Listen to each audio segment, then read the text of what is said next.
بسم الله الرحمن الرحيم. السلام عليكم ورحمه الله وبركاته. مشاهدينا المحترمين على يوتيوب، بتمنى نحركم لايك وشير ونشترك في القناه عشان يوصلكم كل جديد، ونصلي على النبي في الكومنتات عشان كلنا والثواب.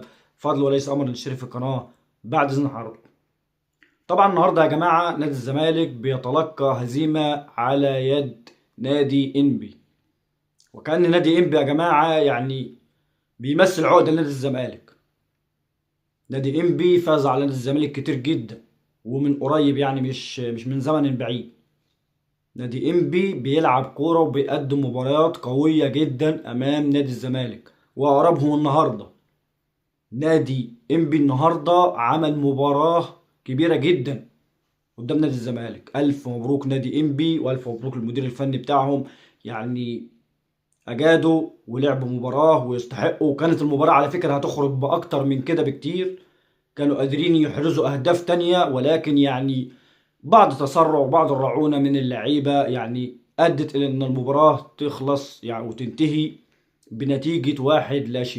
كان في طبعا ضربة جزاء ضاعت برضو منهم. كان ممكن المباراة دي تنتهي 2 أو 3 أو ممكن 4.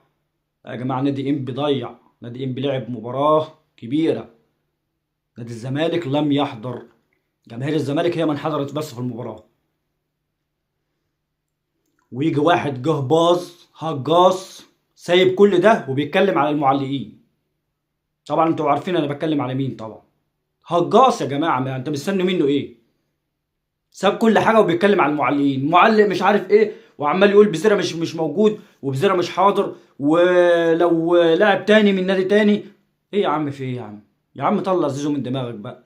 احنا نفسنا كاهلاويه طلعنا اتكلمنا على اداؤه وقلنا اداؤه مش احسن حاجه ومش كويس معانا. طلع زيزو من دماغك بقى. في يا كابتن، ده لو واكل ورثه يعني. لو انا مش عايز اغلط والله يا جماعه، في ناس محترمه بتسمعني، مش عايز اغلط.